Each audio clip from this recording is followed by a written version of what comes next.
Hello everyone and welcome back to another episode of the Council of Elrond, the #1 Lord of the Rings podcast. And I'm here with Dave and we're coming to you today to give you our thoughts on the recently released trailer for the new Middle-earth film, The War of the Rohirrim. This is going to hit theaters this Christmas, so get excited for that. And this is the first Middle-earth based film to be in cinemas for 10 years, because it was 2014 when the last Hobbit, The Battle of the Five Armies was released. So it's definitely something to be celebrated. And we first heard that this was in production over 3 years ago, and we've had to wait patiently all this time, but it's finally here, and I've got to say, I'm pretty excited. How about you, Dave? How are you feeling? Yeah, really excited. We're obviously recording this a little bit later, so I've had time to kind of relax, but we'll obviously get into the trailer. But hearing the initial Howard Shore themes being played in the trailer was just so good, and actually starting off opening the trailer with, you know, clips from the Peter Jackson movies was great. And I think it was just a really good way to be like, we're here, we're back. They said, you know, presented by Peter Jackson as well, so that's obviously like, you know, just trying to get all the fans on board before the trailer even begins. So it worked with me. I was almost tweeting before I even started watching the trailer. Excited. Yeah, I don't know if the same thing happened to you, but for me, I was like, okay, I'm going to watch the whole thing through, no pauses, just enjoy it, and then maybe on my second run through, I'll pause it and I'll look for details. And immediately after like 10 seconds, I was like, pause, gotta soak it up and like be like, oh my god, Peter Jackson presents. It was the first thing that came up on the screen. So it was definitely a fail for me being able to watch it all the way through without pausing and getting too excited. But we have had some time now, as you said, to mull it over, because it's been out for a good few days now. So and we are going to go through it kind of step by step. I'm not going to dwell too much on certain things, but let's get into that opening straight away, because obviously, as you said there, they opened up and it says, quote, Peter Jackson presents a groundbreaking journey back to Middle-earth. And then this was accompanied by the music. The music was just glorious. Again, I mean, why is it glorious? Because it's the theme of the Rohirrim that we've heard and we know so well. And Howard Shore's music is back, and because we know that this is set in the same style as Peter Jackson's original movies, that means that they have the rights to the same imagery, they have the rights to the same music, and that's one of the most exciting things about this whole thing. We got to hear some of the old themes that we love so much, and then we also got to hear some new little music melodies and just different themes as well. Maybe some of the evil themes, or maybe Frekka's theme. But what was your initial thoughts on that opening as well? As you already gave us a little bit of an insight, but let us know a little bit more. Yeah, I thought it was really cool getting to hear the music, getting to see the map as well. Like, it was, you know, all the writing came up on top of map that looked like it was kind of glossing over Rohan, the different parts. You could see Helm's Deep, or whatever they're going to call it in this movie, because it's not Helm's Deep until after the events of the story. But yeah, it was a great way to open it up. I think looking back now in hindsight, I feel like maybe it was a little bit, I don't know, the trailer might have been a little bit clunkier than it could have been. Like, it wasn't pieced together super well, in my opinion. And there are some parts that I'm like, why did they use that? Like, why did they show like Gandalf riding off on Shadowfax? That was kind of an interesting thing to put in the trailer. I did think it was a bit weird that they just initially opened up like this film that we've, as I said in the intro, we've been anticipating this for 3 years. We've known so much information as it's come. Well, not so much, I shouldn't say, but we've known little bits and pieces. Like, we knew it was going to be anime. We've seen interviews with Philippa Boyens and things like that. So I thought it was very strange that the very first opening shot was of the, like, just little clips from the original Two Towers movie, where we see, as you said, the trio riding. I'm never going to be disappointed when I see Aragorn pushing open those two doors. But that was class. I mean, so it was class. But it's an interesting choice that they went to kind of like open their first big trailer with this imagery, which is like, again, maybe it's just because they're like, in case anybody didn't know, in the first 5 seconds, we're going to grab the attention of people who have seen these things before. So it must be just that, I would say. I think it's that, but I also think that the movie itself, the production or the behind the scenes is going through a lot of time constraints, and I feel like they're probably not hitting the markers in terms of how quickly they thought that they would be able to have this movie out. And I feel like the trailer might have been rushed, and you're right, actually, to have like a big anime, it is an interesting choice to appease to the likes of you and me, who clearly, you know, we're not really anime fans, but this is enough to get us like back on board. And actually, yeah, sorry, before we go on anymore, it is anime, and it is a certain style of anime. Don't ask me what it is, but I don't think you're much of a fan. Well, I'm not. It's produced by director Kenji Kamiyama, and apparently he is, you know, a big deal in the anime world. Pretty big, and yeah. as you just said there rightly, we don't know much about anime. I kind of grew up on Pokemon, like Batman the animated series, and Pokemon was probably the closest to anime, and a bit of Digimon. Pokemon, Digimon, Yu-Gi-Oh, like those were, yeah, I watched some of those as well. But like in general, I haven't seen Attack on Titan or any of those big massive ones. I can't remember any of the others. But what are your general Ghost something? I can't remember what it was. Yeah. There's a couple of Ghost something movies that this director. If you are a fan of anime, if you know anything else that Kenji Kamiyama has directed, please get in touch and let us know, and maybe give us some recommendations of what we should watch. Maybe, hopefully, before this film comes out, because that'd be kind of cool. Would you be up for that, Dave? I'd be up for that, yeah. But I want to know what your thoughts are on the style itself. Like, did you like it, or was it a bit jarring?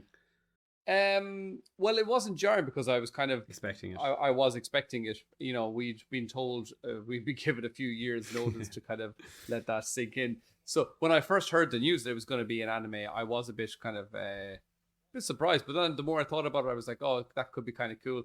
Especially maybe when I thought about kind of the over the top kind of Lord of the Rings world, like, you know, maybe stuff from the first stage where you could have seen anime Morgoth or something, or, you know, the Battle of the Valar, or things like that in anime. Yeah, or a big huge Ungoliant, like, or, you know, and Calagon the Black, or something like mega. Yeah, exactly. Or like, yeah, so like you just said, Ungoliant and Calagon the Black, those kind of mythical crazy creatures in anime, I think that would have worked really well.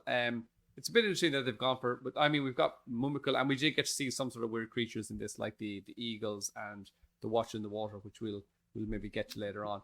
But so we'll see how well it works. But for me, first off the bat, I knew it was going to be anime, so I wasn't too put off, you know, thrown out by that, or it didn't shock me too much.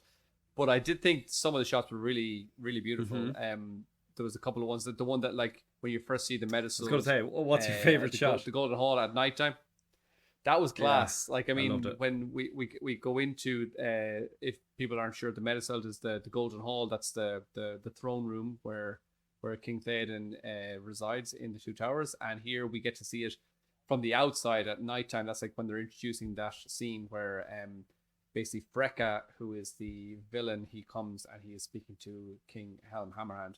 And we get to see more shots of the same Medicelt, the inside of it. And again, it's really, really stunning, and it's really cool. There's a few shots that I did quite enjoy. So, the style, I think, there's certain parts that I thought were really, really cool. A lot of the night shots were really, really cool. Yeah. A couple of shots where I saw the female protagonist, Hera, where she's kind of running towards the camera with a Mumakil chasing her or something. There was a couple of shots of that I was like, they looked a bit too Pokemon for my liking. I would say, like, you know, it was just this like blue sky that was like, you know, like a child would kind of draw a blue sky, just completely blue, and then that like super green grass, the super green grass. Yeah, so I was like, oh, that looks completely different to this like other shots that they had of like this snowy night scene where it was like really, really cool and kind of dark.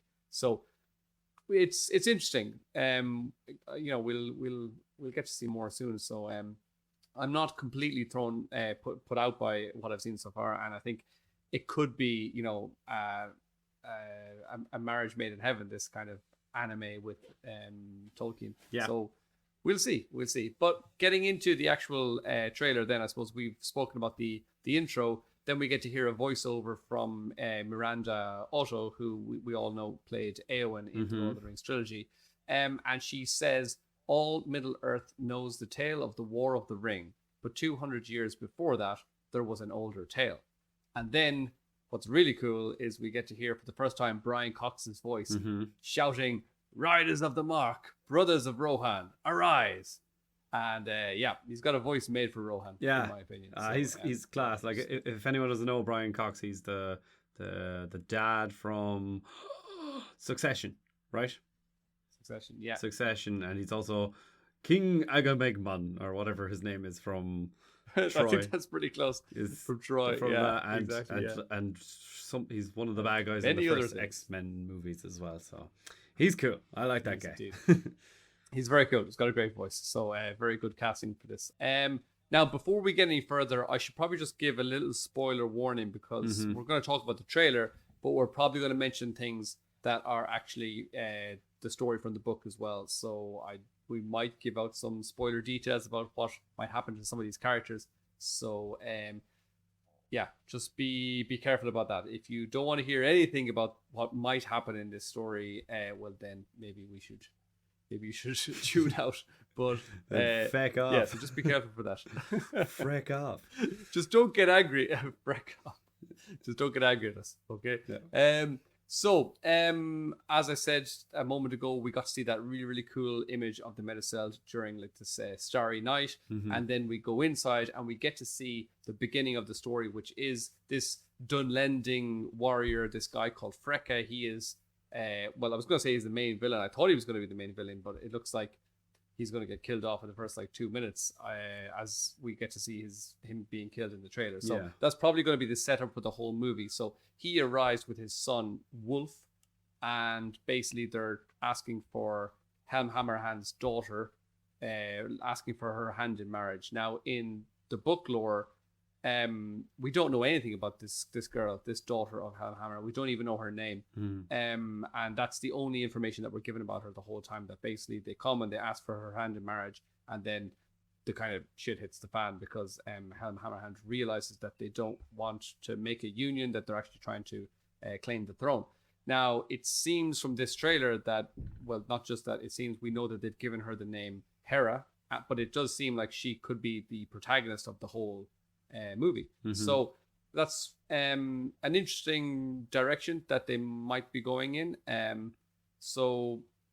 I said, they ask for her hand in marriage, and then the next thing that we see is that there's a bit of a scuffle. They go outside and there's a fight between King Helm Hammerhand and this Dunlending Freka, and then he gets a taste of the hammer hands, and he basically gets killed in one blow by Helm Hammerhand. So One Punch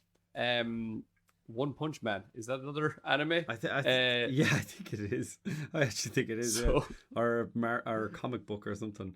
But yeah, it's pretty cool. I was surprised actually, because that's a big part of the story where Helm basically kills this man with one punch, and possibly the reason why he got the name Hammerhand, because it was one blow.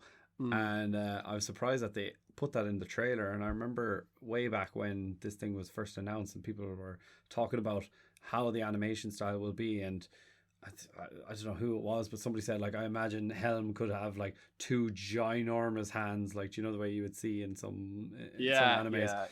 But it doesn't look like they're going for a more realistic route, which is an interesting choice.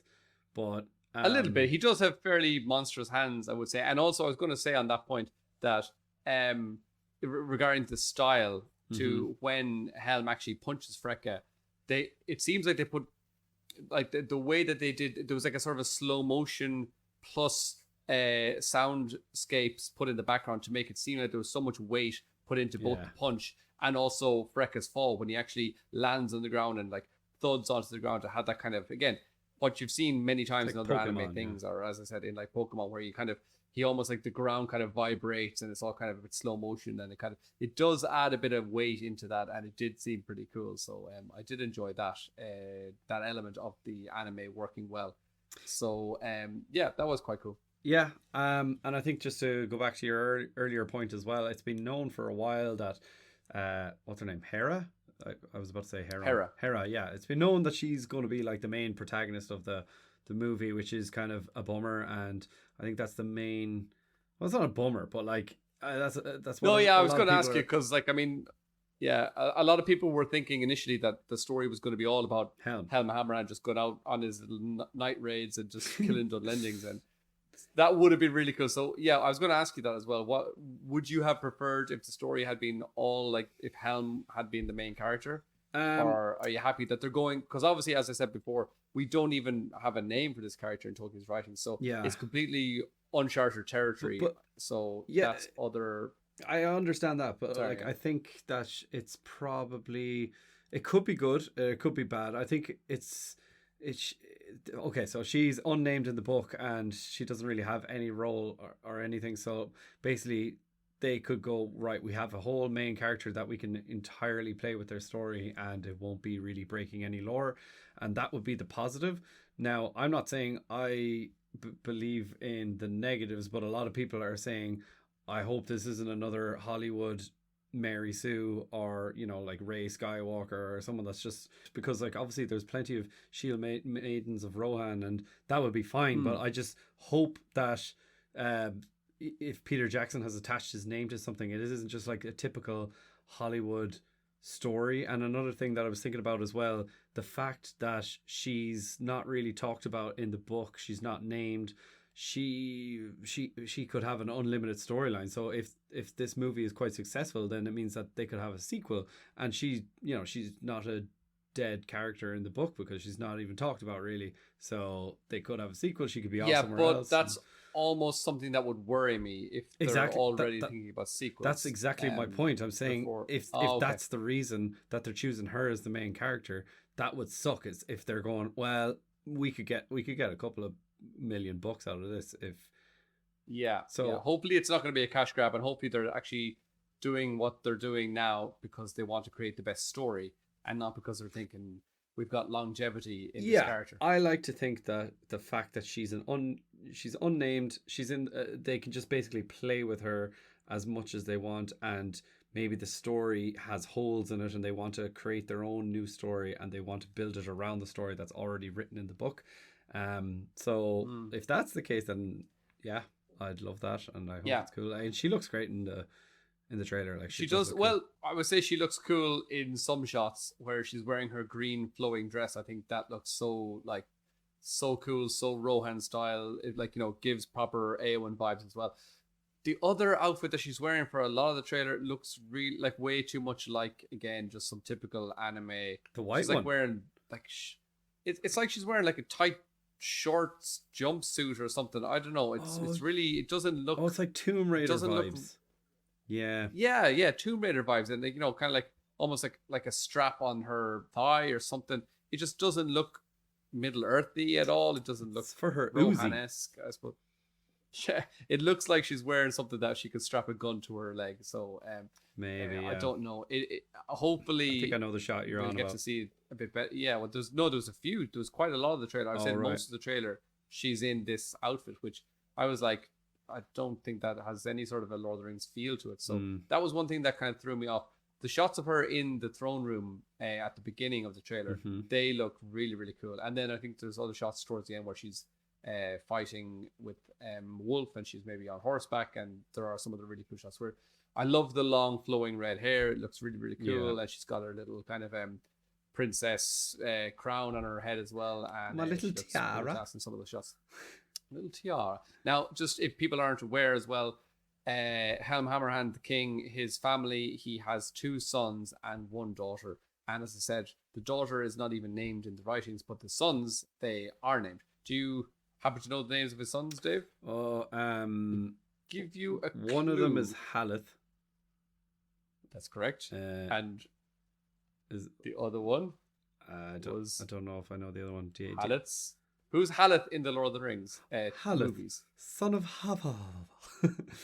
Haleth, son of Hama. Son of Hama. Son of Hama, my lord. So it's Hama and Haleth? Hama and Haleth are the 2 sons of Helm Hammerhand. Yeah. Interesting. So, and if people aren't aware, the like Theoden's right hand man, his bodyguard, he has 2 bodyguards. He has Hama, and he also has Grima. Gambling. Sorry. Grima. Gambling. But Hammer is the one who gets killed by the warg halfway through the Two Towers movie. Mhm. But in the Two Towers movie, we see him dying, and then we also see Aragorn approaching some young Rohirrim, like some teenager, and he says that he is Haleth, son of Hammer. So apparently they gave Hammer a son called Haleth, and those are the names of the two sons of Helm, Hammer. So they were the two characters that we did hear about, the two sons that we did hear about in the books. But again, I'm not really going to go into their fate, just because it's unnecessary, and I don't want to give away any other spoilers if there is no need. So I'm guessing that's it's very the whole happy. family there. Oh, they have a great time, and they eat lots of ice cream.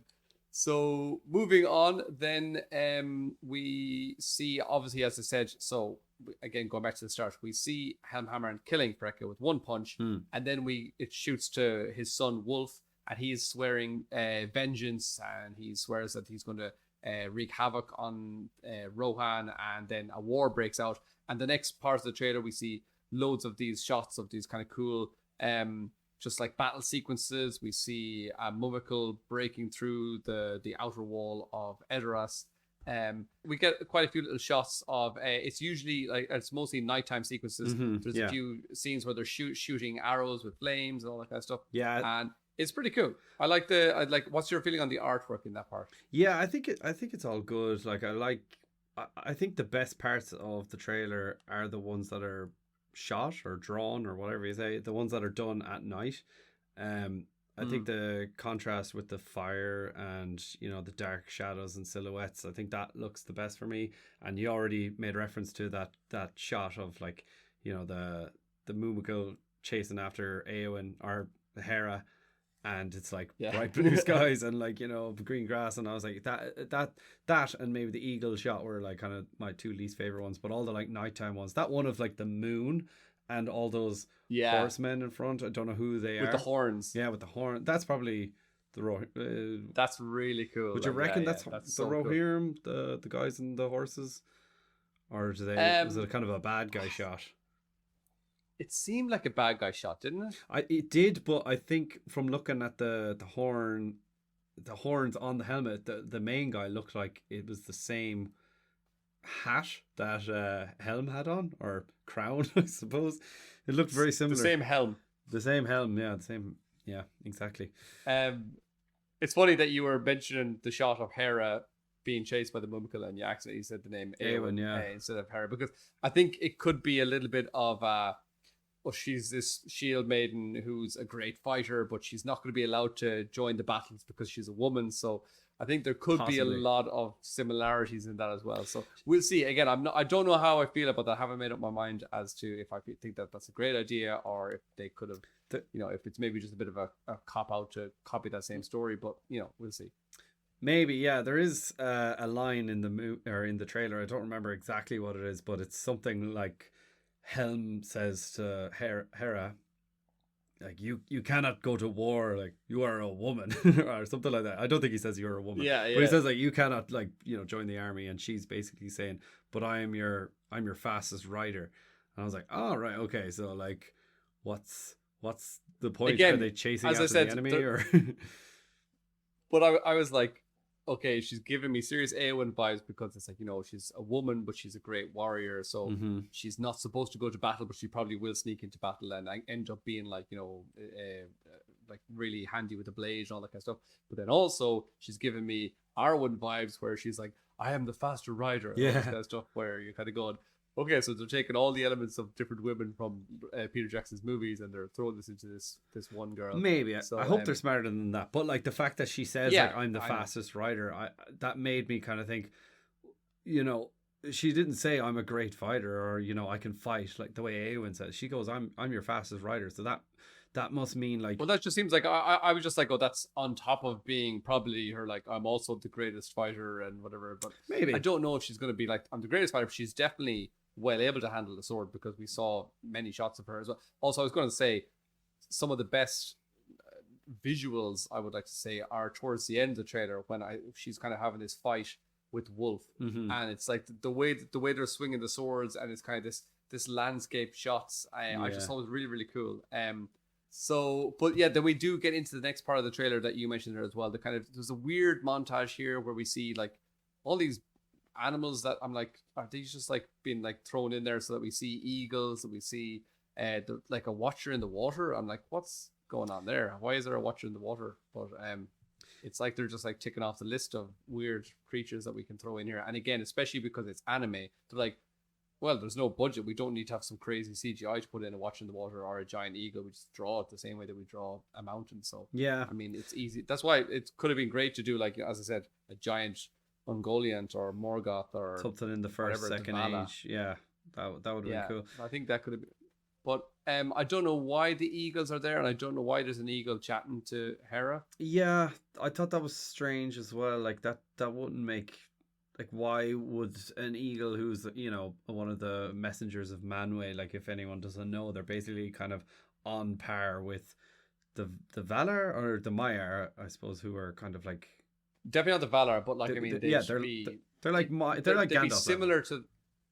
They're similar to Gandalf level, exactly. So and Gandalf level also, if people aren't sure, is the same as Sauron level. So they're up on that same level. That's the tier they're on. So like, why there's definitely no interference with eagles in this story. And one of the coolest things about the story is that it's so tight and so away from all the big, massive world-ending problems of Middle Earth. You know, it's just kind of it's a fight between houses and families, and it's more Game of Thrones, or sorry, it's actually more House of the Dragon than Game of Thrones, because it's kind of like small scale rivalry. So there shouldn't be, you know, an eagle coming to say like, well, actually, I think this person should be on the throne rather than this person. It doesn't really make any sense, because they wouldn't come unless Gandalf had asked them to, or had, you know, was stuck somewhere. I feel like this story should be kind of like the Rogue One of Lord of the Rings, that kind of thing. I remember the first time I watched Rogue One, I was like, but where are the lightsabers? I was like, there are no lightsabers in this movie about Star Wars. And the Jedi? In the Star Wars world. Yeah. And so this is what it could be like. It's a, you know, in the world of the Lord of the Rings. But I was going to say there's going to be no wizards or anything, but we've seen that there is going to be a feature of Saruman, according to the Japanese trailer. Because so there was a Japanese trailer as well. We'll get into that, which released, and it showed some different shots, and it also showed that the appearance of Saruman, he's going to be, I'd say, playing not a very major role, but he will be involved in some capacity in this film as well. So what do you think of his style as well? Yeah. Well, before you go on to that, I just wanted to go back to the earlier point when you were saying like this should be like the Rogue One, where you're not seeing the big grand stuff, and that was another jarring thing at the end of the trailer. I was very surprised to see. I don't know if you wanted to talk about this separately, but just to see like some evil hand touching rings, and again, this is like trying to appease to people, you know, like rings, Lord of the Rings, and all that. But like, what I don't know why he's collecting rings, or any of these rings of power for some reason. That kind of worried me a little bit. Lesser rings. They could be lesser rings. He could be collecting them. I don't know which character this is. But yeah, I don't know. Did you have any other thoughts on that? I agree with that. I agree with that. That what we just said, that we feel like this should be a kind of a separate story, where this is, as we said before, if they had based this anime style thing in the first age, for example, you'd be able to see these crazy things with, like, you know, the elves fighting against all sorts of different spirits and demons and crazy things, where you could draw this giant, you know, monster facing off against this whatever three-eyed raven kind of thing. I don't know, whatever you want, just mishmash all things together and be like, yeah, it's fine, it's cool, it's all first age stuff. But here we're speaking, like you just said, it's basically it's an argument between different kings of men, who in all regards is very petty in, like, you know, the whole goings on of the grand scheme of everything in Middle Earth. It's quite a small story. Exactly. So like you said as well, why would the Eagles not be involved in this? Because they wouldn't care. They've seen so much other, like, more important stuff, where like the breaking of the world, and they've seen, like, you know, kingdoms literally fall under the sea. So they don't care if they're just like, oh, there's some I don't know, there's some group of people in the mountains and they have a kingdom and one guy is trying to fight with the sun. They're like, oh, we don't care about that. Yeah, of course not. Basically way below our pay grade. So it seems like that shouldn't be there. And then in the same way, I don't know why this story is trying to involve the Eagles, and then I don't know why it's trying to involve this what you just said then, this like post-credit scene almost where there's some evil person. I don't know who it is. When I first saw the hand, I was like, is that Gollum? And I was like, no, that's not Gollum. But like I do think the fact that we're seeing the eagle with Hera makes it actually inspires some confidence in me that she's not just going to be another Eowyn or Arwen. Maybe they're going to go completely left field and she'll have some sort of connection. She'll have some sort of power that she's able to like talk to the Maya or the Eagles, but for some reason, not that like she randomly was just able to have these powers, but makes her more important and makes her more of an interesting character to the story. So because she's clearly friends with this eagle, maybe she's just saved the eagle from something and it's indebted to her. But maybe she pulled a thorn out of its paw. Yeah, possibly. That we don't know. Maybe that scene where the Mumakil is chasing her. I'm pretty sure she's still wearing the same white clothes. That maybe like the Mumakil was about to kill an eagle and she's leading it away. So I don't know. But by the way, that scene. Hopefully they do it. Hopefully they do it justice, though. Hopefully there's actually a good reason why there's an eagle there, because, I don't want the eagles to be just being like, oh yeah, they're just there to help you out whenever you're in a bad time.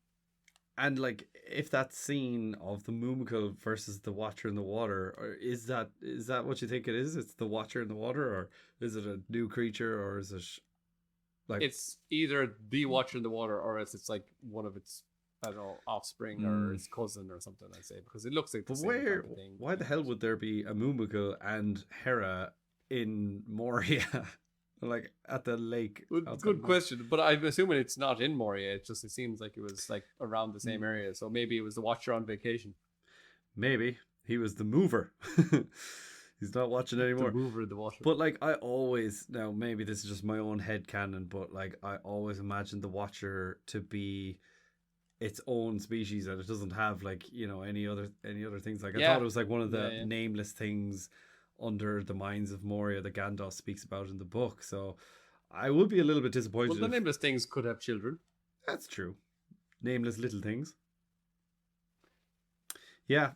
So there was a couple of shots there that were interesting. Now the fact that they're throwing all that in there makes me feel like, there's actually going to be so much more that we're not going to see, and maybe they didn't want to release too many snippets from the actual storyline. They want to kind of keep that for the fans and keep that under wraps, and they're just going to like throw a bunch of eagles and Mumakil and Watchers in the water and rings at us, and I think that might be to try and reach a wider audience rather than Tolkien fans and anime fans. I think they were kind of reaching for a more wider audience. But anyways, back to Saruman, which you brought up. In case anyone hasn't seen, there was, like Johnny said, a Japanese trailer which features Saruman. So first of all, I was kind of like, that's kind of weird. There was a separate trailer with like different footage that came out like an hour after the English spoken trailer, and the fact that they showed Saruman in it. And first of all, the look of him is class. Like, I'm so glad that he is Christopher Lee in anime form. He's the only character that we would recognize from Peter Jackson's movies, and they nailed him. Like, he looks class. I think in the actual story, Saruman is there at the very end of the Helm Hammerhand story, so it does make sense. And I feel like I don't know what he'd be doing in this story. Maybe he's like got a one or two scenes from far away, or else it is they've basically just shown us like the end cameo scene. So I don't know. What do you think about it? Yeah, but well, as you said, his inclusion does make sense in this situation. Mm-hmm. Whereas I'd be more concerned about why there are other creatures like these eagles, and I'm not sure what's going on there. When I saw Saruman, I was like, oh, that's class, because I already knew that what kind of people or what kind of characters could we see that would make sense to see. And I mean, Gandalf and Saruman are two of the people that would have made sense, and Saruman more so than Gandalf, because we know that he had lots of dealings in Rohan. We saw the first time we get introduced to Rohan in the movies is that the King Theoden is under the control of Saruman. So we know that he did have dealings and meddlings in Rohan. So it definitely makes sense. And I believe this is around the time. I think this will end with something with like Saruman ending up getting given the keys to Orthanc. Yeah. So I think that's around this time as well. So that's kind of cool. We might get to see that as well. We might get to see Saruman, how he kind of worms his way into Orthanc, and see how that happens as well. But so it does make sense for him to be there. But there's a couple of things I just want to ask for your final opinion on, Dave. First of all, your overall feeling on the art style. Yay or nay? I'm not used to it. I'm going to say yay for now. I'm going to be optimistic. I obviously need to see a lot more. I think I wasn't jarred from watching the trailer, but like it was very different, and I thought it might have been. I think because it's taken 3 years since the initial announcement, and the fact that they gave us 2 semi-realistic looking images when they first announced that this movie was being made, I thought it'd be a little bit more realistic.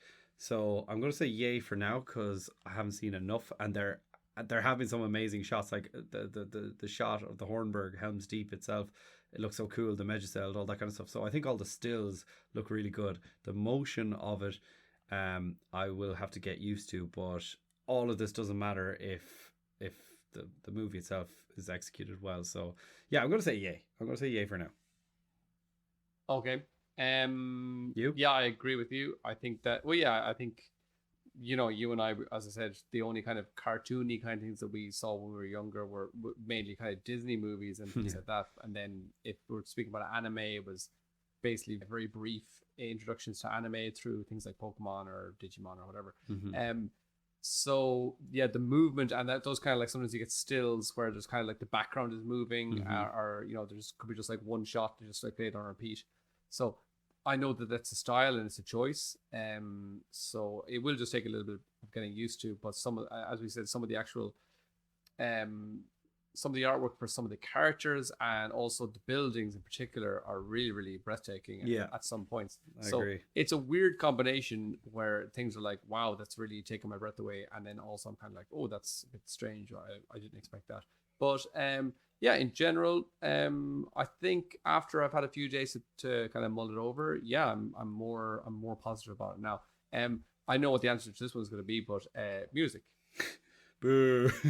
Yeah. I don't remember. Do you know, is Howard Shore involved in this, or is it just that they're allowed to use his themes?